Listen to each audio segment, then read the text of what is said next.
네, 앞으로입니다. 오늘 그 마감 시황이죠. 주간 마감 시황인데, 제가 사실은 하루 전날 어제 했었어요. 한 17분짜리를 제작을 했었는데, 뭘 잘못 만져가지고, 소리가 제대로 입력이 안 돼서, 아직 안 했었는데, 올려드리지 않았어요. 원래 했던 말, 15분, 17분 정도 했던 말 또 하려고 그러면, 귀찮잖아요. 네, 옛날에 요즘에는 이제 소프트웨어에 그런 게 많이 없는데, 한참 워드 타이핑 해놨다가, 저장 안 해가지고 컴퓨터 다운됐을 때 그 느낌, 네, 그런 거죠. 이제 주간 마감 정시인데요. 한번, 마감이죠. 예. 이게 어디 갔냐, 이게. 이번 주는, 일단 제가 텍스트로 정리를 하면 비중 무역 협상 뭐 기대감 이런 거 좀 있었죠. 물론 지금도 그냥 뭐 ing입니다. 구체적으로 뭐가 나온 건 아니죠. 하루 전날 같은 경우는 또 트럼프가 빈손으로 갔다 그래서 잠깐 주춤했는데 그런 거 다 필요 없어요. 제가 다 보여드릴게요. 그리고 이제 JP 모간 컨퍼런스가 있었고요. 거의 바이오주는 약발이 없었습니다. 예. 바이오주가 약발이 없는 거는 간단하게 봐서 IT가 강하기 때문입니다. 그래서 계속 시장을 이렇게 밸런스 기준으로 보라고 하죠. 제가 영상 올려드릴 때 보면 밸런스 이야기를 많이 합니다. 시술게임 이야기를. 그러니까 이게 이제 주식을 할 때 항상 열어놔야 되는 거죠. 예. 나무만 보면 못 봐요. 물론 이제 나무만 보는 바텀업도 있는데 전체적으로 왜 그냥 바이오만 계속 패고 있습니다. 네, 근데 바이오가 약한 거는 제가 보니까 IT가 강했기 때문입니다. 그렇게 해석할 수가 있어요. 그리고 CES가 열렸고, CES 물론 이제 오늘 11일날 주목을 받은 주식들은, 아무래도 이제 5G가 어떻게 보면 CES의 중심에 있다고 볼 수 있습니다. 단순하게 이제, 속도가 빨라지는 걸 떠나가지고, 뭐라고 이야기할까요? 스마트 팩토리까지 다 들어가는 거죠. 스마트 팩토리 포함해서. 그러다 보니까 로봇 주식도 많이 움직였고, 이번 주는. 그리고 이제, 당연히 이제, 통신 쪽은 마찬가지고, 워낙 대세였기 때문에 이게 다시 좀 주목이 됐고, 뭐 제가 그냥 하는 이야기입니다만, LG전자가 왜 스마트폰을 안 버리겠습니까? 절대 버릴 수가 없어요. 우리는 그냥 가볍게, LG전자 스마트폰 맨날 적자니까, 그렇게 이야기하는데, 이 스마트폰이 하나의 그거거든요. 예, 5G의 어떤 매개체가 되잖아요. 그러니까 단순하게 스마트폰이라는 게 적자가 난다고 LG전자는 절대 버리지 않습니다. 아예 삼성이 나중에 이제 이거 이제 비중을 줄인다 싶으면 이제 그때 줄일까. 제 생각은 그래요. LG는 절대 스마트폰을 버리지 않습니다. 단순하게 스마트폰만의 이슈가 아니에요. 자, 이런 게 있었고, 이제, 사실 이제, 그게 있었죠. 수소 경제 로드맵, 재확인했죠. 어저께 하루 전날 문재인 대통령의 기자회견에서도 사실 좀 말이 많았는데, 수소차도 사실 마찬가지입니다. 계속 누적적으로 진행되어 왔던 확대 정책이 있었고, 가장 키이슈는, 김정은의 방중이 있었죠. 예. 근데 이제 시장 언론에서 보면, 시진핑이 먼저 초청을 했다, 그런 이야기가 있었죠. 자, 그런 상황이 있고, 제 머릿속에 나오는 걸 쭉 정리해 드리는 겁니다. 그리고 이제 파월 의장이 다시 한번 비둘기파적인 발언을 했습니다. 비둘기파적인 발언을 해서 지금 달러도 조금 약하고 정시 호재 요인이죠. 달러 약세고 채권도 이제 좀 안정이 됐고 그다음 미국 증시는 반등을 했습니다. 그리고 다행스러운 거는 유가도 물론 이제 사우디가 계속 감축 이야기를 했습니다만은 유가도 이제 배럴당 50달러까지 올라왔어요. 쭉 이렇게 한번 저 텍스트를 정리해봤습니다. 그래서 보면 이분 제가 어저께 사실 정말 열심히 찍었었는데 다 날라갔어요. 다우지수가 대략 한 최근 10거래일 동안에 9거래일 연속 올랐습니다. 그래서 이제 주봉 기준으로 보면 다우는 24,000이 있으니 되게 중요하죠. 종목도 마찬가지입니다. 장대 연봉이 나온 거를 감쌌죠. 네, 다우에서 24,000선까지 올라왔고 그럼 나스닥은 그 장대 연봉이 대략 여기 6,900선인데 6,900선 올라왔습니다. 이 정도 올라오면 제가 뭘 말씀을 드리냐면은 급락을 했다가 5주선 위로 올라오면 주봉입니다. 올라오면 그 다음에 조정폭이 얕아요. 그게 포인트입니다. 무슨 말이냐면 어제도 미국이 빠졌다 올려버리잖아요. 장대 연봉이 나올 확률이 조금 낮아집니다. 그게 드리고 싶은 포인트. 그리고 또 나온다 하더라도 바로 감싸버릴 수가 있어요. 이게 상승 에너지입니다. S&P도 주봉을 보면 주봉 어디 갔죠? 여기 있죠. 예, 여기 S&P 조금 이제 긴가민가 가죠. 근데 S&P 종목이 사실은 미국 왜냐하면 다우는 300 종목이잖아요. 30 종목이잖아요. 나스닥은 100 종목이잖아요. 우리 보는 화면들은. S&P 500 종목입니다. 그래서 보통 S&P가 이제 어떻게 보면 시장의 진짜적인 힘인데 S&P는 딱 2600선입니다. 그러니까 일단 이번 한 주는 우리가 12월 그 크리스마스 전주에 미국이 폭락했던 거를 상당히 만회하는 그까지 왔기 때문에 좀 안정권에 들어갔다 그렇게 봅니다. 그래서 말씀드린 대로 이제 너무 이제 미국의 국채물 금리도 국채금리가 빠진다는 말은 제가 말씀을 드렸죠. 채권 금리는 주식이랑 반대로 갑니다. 이게 금리니까 국채금리가 빠졌다는 소리는 채권을 이빨 샀다는 소리죠. 채권을 샀다는 이야기는 뭐죠? 주식을 팔았다는 이야기죠. 그럼 반대로 지금 국채금리가 오릅니다. 그럼 채권을 판다는 소리고 채권을 팔면 뭐죠? 주식이 오르는 겁니다. 예, 그래서 미국이 올랐다 그래 봅니다. 중국은 뭐 지금 크게 중국도 주봉을 한번 보면 금요일이니까 이제 주봉을 봐야죠. 예, 딱 5주선에 갖다 놨습니다. 그래서 우리 장으로 보면 일단 제가 계속적으로 제 뷰를 리뷰를 해보면 61선 이야기를 했었는데 왔어요. 얼마 만에? 정확하게 지난 10월 4일 이후 얼추 2개월, 3개월 만에 왔습니다. 3개월 만에 왔단 말은 그걸 거꾸로 하면 뭐죠? 분기 차트를 한번 볼 수가 있죠. 여기까지 오면 너무 어렵나요?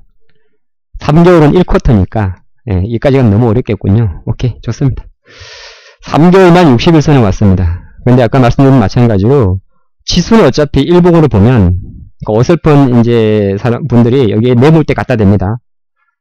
그런 거 잘못 배우면 괜히 피곤해요. 괜히 저점 잡습니다. 중요한 거는 지금 지수가 제가 예전에 바닥권 종목에서 많이 했던 종목인데 60, 20 데르크로스가 나옵니다. 이 구간에서는 반등이 에너지예요.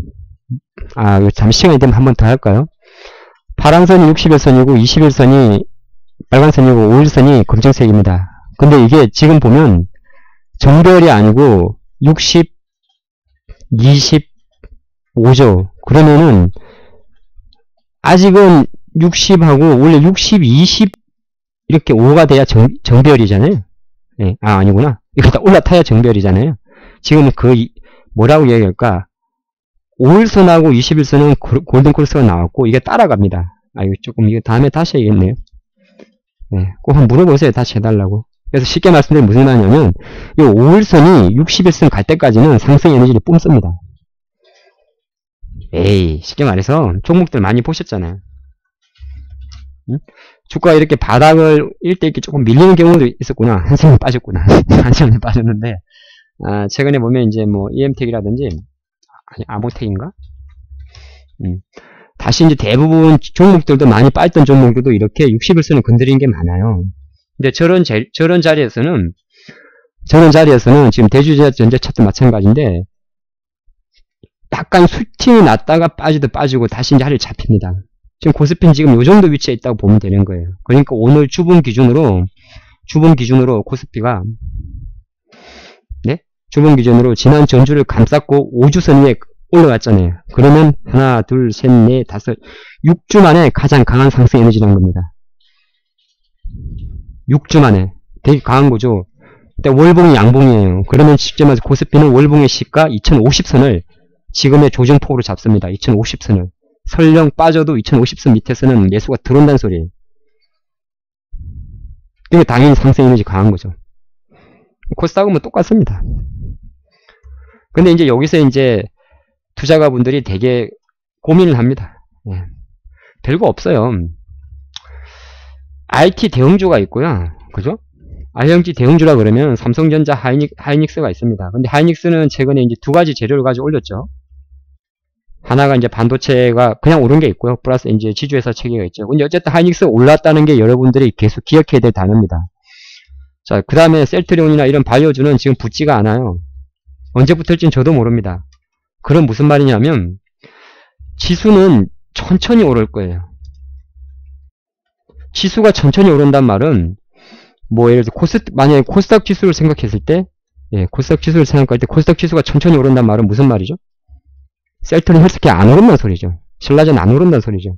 다른 저쪽에 있는 애들이 못 움직인다는 소리죠. 근데 지금은 지수가 좀 천천히 오를 구간이에요. 이게 제가 드린 메시지. 천천히 올라요. 천천히 오르다가 만약에 이제 여기서 월봉 기준으로 봤을 때 뭐 5월선까지는 700, 코스닥이 한 700선까지 넘어버렸다. 그때는 이제 막 미친듯이 또 시가총액 종목들이 오르죠. 예. 그래서 실제적으로 233, 740 지금 같은 경우는 ETF 같은 경우는 그렇게 투자 매력이 없어요. 제가 지수가 오른다고 말씀드려도 굳이 ETF 사도 되긴 되는데 안 사도, 왜냐하면 변동성이, 우리는 주가는 변동성에 베팅하는 거거든요. 1%밖에 안 움직여. 근데 지금 장이 말이죠. 물론 제가 리딩하는 종목이 다 무조건 다 수익이 나는 건 아니다 하더라도 실제적으로 변동성이 되게 좋습니다. 예. 뭐 10%, 20%는 금방금방 올라버려요. 물론 이제 매일 주식을 보고 있으니까 이거 빨리빨리 찾을 수도 있겠습니다만은 저희가 이번 주에 VIP방에서 매매했던 종목들을 가만 보니까 한 종목은 갖고 있으니까 제가 공개를 할 수가 없을 것 같고요. 뭐 액토지소프트 같은 경우는 그 뭐라고 이야기할까? 어제 잠깐 저희가 투자를 했던 종목인데 두 자릿수 전후를 뭐 10분 만에 먹었던 것 같은데 똑같아요. 차트 보다가 이렇게 60일선 위에 올라왔던 종목들은 많이 안 빠진다는 게 포인트예요. 그러다가 이런 시가를 뚫을 때 저희가 11,200원을 붙는데 이런 시가를 뚫을 때는 같이 가만 버려도 돼요. 그리고 윗골이 쫙 달리면 좀 털고 웅진싱크빅 같은 주식은 제가 잘 하는 주식은 아니에요. 투자를 할 때. 워낙 이제 유상증자가 있었으니까. 근데 이제 그냥 주식 기본이 어차피 지수가 지금 계속 이렇게 오니까 61선에 오는 종목들은 근처에서부터는 접근이 가능한 거죠. 제가 계속적으로 드렸던 이야기. 그 흐름이 간다. 그런 말씀 드리겠고, 수소차는 이제 어느 정도 얘들이 좀 멀미를 느껴요. 죽은 차트는 아니에요. 그러니까 어제도 그런 말씀 드렸는데 죽은 차트는 아닌데 멀미를 느낀다는 거는 굳이 여기서 안 놀아도 돼. 실내로 이런 흐름이 있죠. 최근에 보면 대아티아 이런 종목들 안 움직이죠. 그쵸? 안 움직이잖아요. 조금밖에 안 움직이잖아요. 근데 돈도 어디 보내서 처음에 개성공단으로 밀었죠. 예? 개성공단으로 이번 주에 한번 밀었죠. 뭐 좋은 사람들 포함해서 신원으로. 근데 사실 좋은 사람들은 개성공단만으로 밀었다 보기는 좀 무리가 있죠. M&A 이슈가 좀 없잖아 있으니까. 그죠? 어쨌든 간에 개성공단을 밀으니까 오늘 같은 경우는 비료로 밀어버립니다. 비료를 밀고 또 뭐 밀었어요? 비금속 이쪽으로 밀어버리죠. 뭐 한국내화 같은 뭐 포스코 엠텍이라든지. 물론 이제 따라다니다가는 가랭이 찢어지긴 한데 계속적으로 그러니까 우리가 주식을 할 때 제가 말씀드린 게 뭐냐면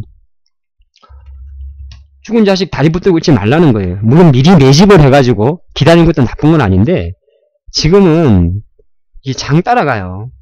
장이 이렇게 딱 60일에서 왔기 때문에 7048을 보면 제가 예전에 많이 봐드렸는데 다시 한번 ADR에 대해서 공부를 하세요. ADR이 이렇게 100% 밑에 있을 때는 이제 올라왔구나. 무조건 순환장이에요. 지수가 못 따라오고 순환이 빨리 들어오거든요.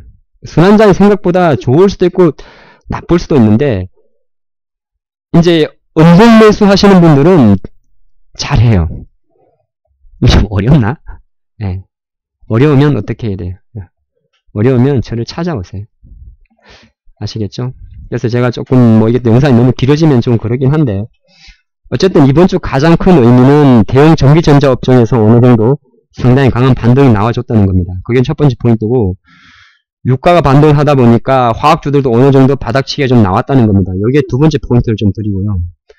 세 번째는 이제 수소차는 어쨌든 많이 빠지진 않을 겁니다. 올해 계속 이슈가 될 건데 상승에 대한 피로감이 조금 느꼈다 이렇게 좀 이야기할 수 있고 CS 관련주에서는 아무래도 5G 관련주 5G랑 관련주라고 이야기하면 제가 좀 모아놨는데 뭐 에이스테크라든지 이스페타시스, 이노와이어리스, KMW 이런 종목들이 됩니다. 유비쿼스 이런 종목들 그런 종목들이 여전히 조금 주목을 됐다 그리 해석을 할 수 있고요.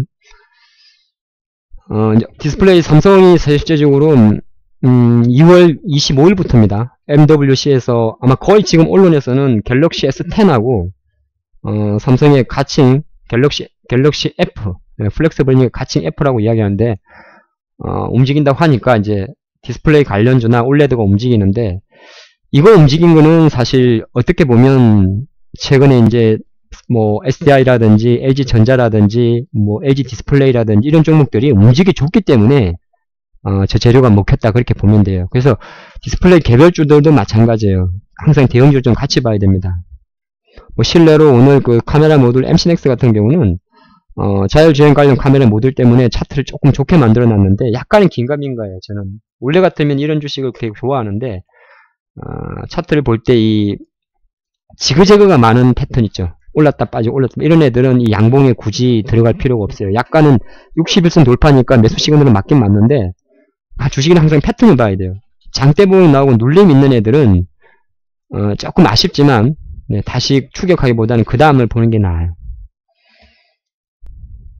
오늘 조금 뭐 이리 쭉 그냥 가볍게 한번 정리를 해봤는데 올해 같은 경우는 되게 좀 뭐라고 할까, 하여튼 저는 계단식 상승을 생각하고 있습니다. 저는 그렇게 보고 있고요. 작년에는 2월달, 6월달, 10월달 계단식 하락이었고, 중요한 거는 제가 왜 조금 그나마 좋게 보냐면 작년에는 사실은 미국이 너무 많은 자금을 뺏어갔잖아요.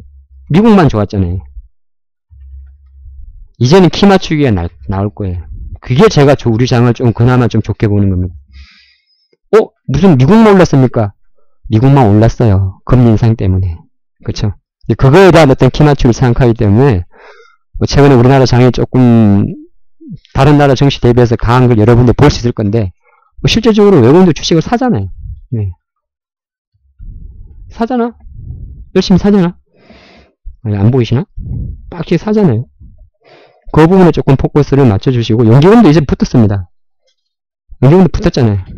그런 거 조금 생각하신다면, 오늘 또 다음 주가 되게 기다려지는 그런 한 주가 될 것 같습니다. 여기 있잖아요. 네, AR 제가 보통 화프로라고 쓰고 스캇하 4377 4377은 제 핸드폰 뒷번호입니다. 화프로였습니다.